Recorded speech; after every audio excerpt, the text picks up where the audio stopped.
Dengan seringnya pertanyaan yang muncul di live chat di setiap sesi live stream Red Sales terkait update kontrak Trent Alexander-Arnold dan usaha Real Madrid untuk merekrut sang pemain, kayaknya gue merasa udah waktunya kita bahas tuntas isu ini.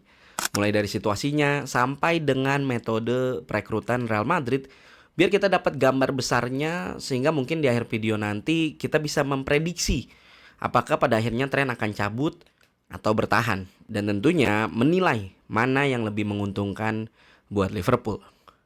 So, Markidon, mari kita bahas.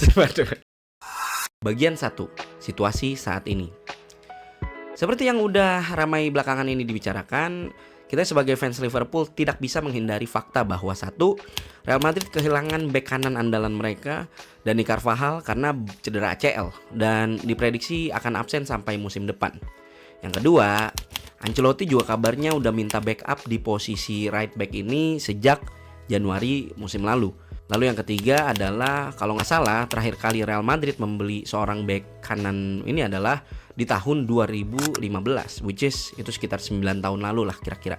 Nah, berdasarkan 3 fakta ini, akhirnya muncullah nama Trent Alexander-Arnold di radar transfer mereka. Lalu, apakah cuman Trent Alexander-Arnold atau ada nama lain sebagai opsi mereka? Ya, malah harusnya kita bingung kalau misalnya tim sebesar Real Madrid nggak punya plan B. Karena dari yang gue pelajari, mereka saat ini juga mempertimbangkan pemain Spurs asal Spanyol berusia 25 tahun, yaitu adalah Pedro Porro. Ada juga pemain Leverkusen berusia 23 tahun asal Belanda, Jeremy Frimpong, dan juga pemain Sevilla berusia 21 tahun asal Spanyol, Juan Lu. Nah, perlu diingat bahwa dari keempat nama yang telah gue sebutkan tadi, target utamanya ya tetap adalah Trent Alexander-Arnold.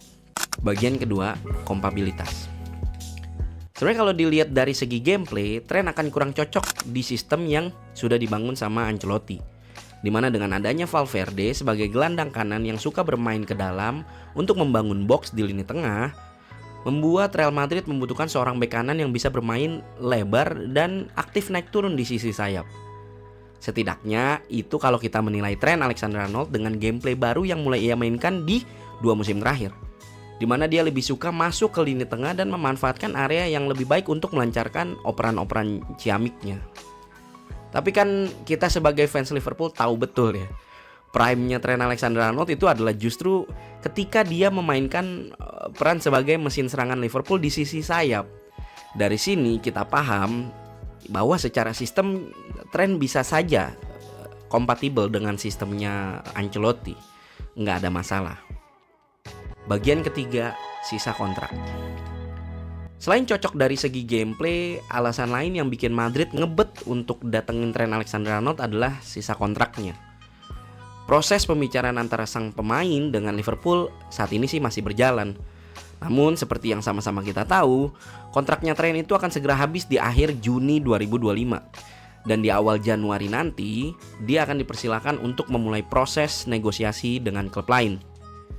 Walaupun menurut The Athletic, Real Madrid hanya akan menganggap Trent sebagai pilihan yang layak jika ia dapat bergabung dengan status bebas transfer di musim panas mendatang, bukan membelinya di Januari nanti.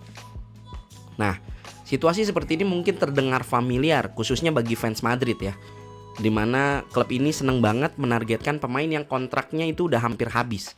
Dan faktanya di masa lalu, Real Madrid itu memang tercatat telah melakukan beberapa perekrutan yang bisa dibilang sukses tentu saja, yang seperti itu dalam beberapa tahun terakhir.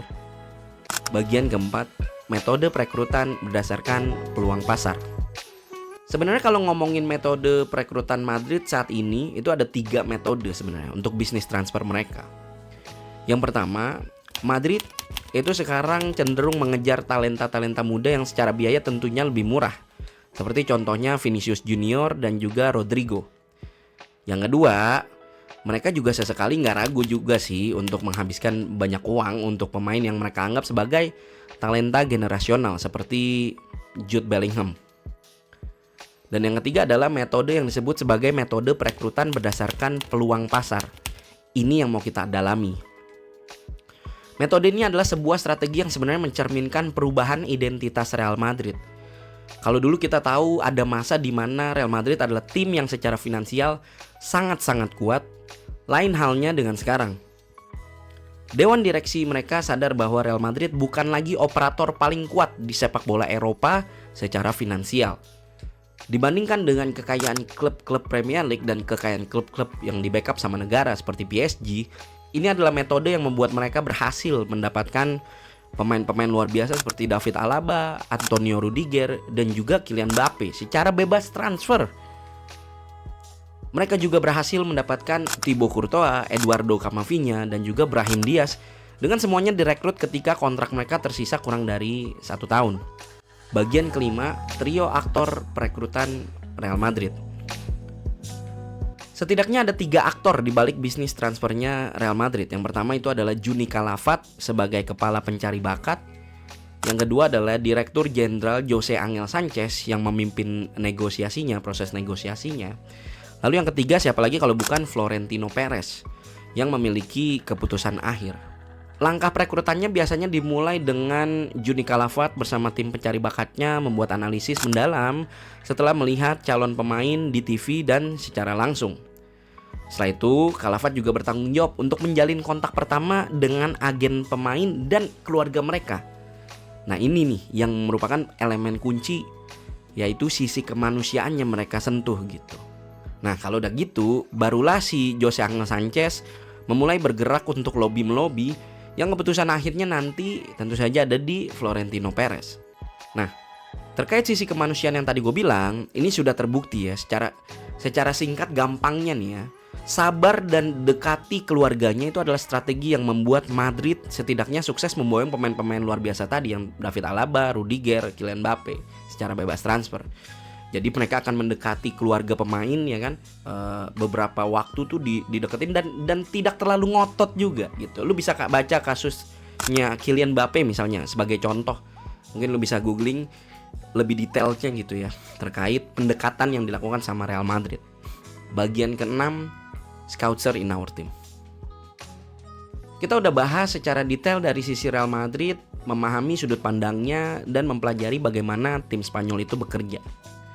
Bagian 6 ini gue khususkan untuk membahas dari sisi Liverpool dan Trent Alexander-Arnold-nya sendiri. Dari awal, Trent memberi komitmen untuk merahasiakan proses pembicaraannya dengan Liverpool sebagai langkah untuk menghormati klub. Beberapa hari sebelum match lawan Arsenal kemarin, kalau nggak salah itu dia diwawancara sama beIN Sport lah. Trent seperti yang sudah-sudah tidak ragu untuk mengungkapkan bahwa dia sangat menyukai dan menikmati perjuangannya hingga di posisi saat ini bersama Liverpool. Trent juga lagi-lagi menekankan bahwa impiannya adalah selalu bermain untuk Liverpool. Posisinya jelas, dia mencintai klub ini, begitu juga Liverpool yang ingin mempertahankan sang pemain. Tapi ya, bisnis adalah bisnis. Fabrizio Romano bilang Dirtek Liverpool yang baru ingin mencegah kasus Trent, Salah, dan Van Dijk ini terulang kembali. Ya, kalian gak salah dengar. Ini juga berarti Dirtek Liverpool yang baru, Richard Hughes, ya bisa dibilang menyalahkan rejim sebelumnya lah. Dan memang kalau kita lihat ke beberapa musim terakhir ya, Liverpool sempat gonta-ganti Dirtek sejak ditinggal Michael Edwards di tahun 2022, yang kemudian diganti Julian Ward yang hanya bekerja dalam kurun waktu 1 tahun kurang 1 hari, dan George Matke yang hanya bertugas selama 245 hari. Kayaknya aman untuk bilang ini adalah penyebab utama fokus klub berkurang dalam konteks memperpanjang kontrak pemain-pemain penting kita. Dari laporan Fabrizio itu juga tampaknya aman untuk juga menilai Liverpool kehilangan kendali dalam proses negosiasi dengan sedikitnya waktu yang tersisa, yang membuat rumitnya proses perpanjangan kontrak Trent, Van Dijk, dan juga Salah. Bagian ketujuh, pendapat pribadi. Kita sudah membahas detail dari segala sisi kasus ini yang mudah-mudahan bisa membantu teman-teman melihat gambar besarnya. Gue sendiri udah beberapa kali menyatakan di sesi live stream bahwa walaupun gue pengen 3 pemain ini diperpanjang kontraknya, semoga saja, namun pada akhirnya gue juga kayaknya harus jaga ekspektasi gue. Gue juga pernah menyatakan kalau disuruh pilih salah satu, ya jelas Trent Alexander-Arnold yang gue harap diperpanjang kontraknya. Trent adalah talenta generasional, pemain luar biasa, and he's the scouser in our team. Oke, itu tadi adalah episode pertama dari segmen Deep Dive di channel ini. Boleh guys kasih feedbacknya di kolom komentar, suka nggak suka. Gue berencana akan mulai fokus mengembangkan segmen Deep Dive ini ya. Ya panjang umur lah untuk rencana-rencana baik kita ya. Jangan lupa sebelum cabut boleh di like dan di share videonya, subscribe dan juga join member untuk dapatkan konten-konten reguler seputar Liverpool FC. Dari fans untuk fans. Terakhir nama gue Fernando Wibianto, undur diri dulu, sehat-sehat selalu teman-teman. Sampai bertemu lagi di video selanjutnya. Bye bye guys.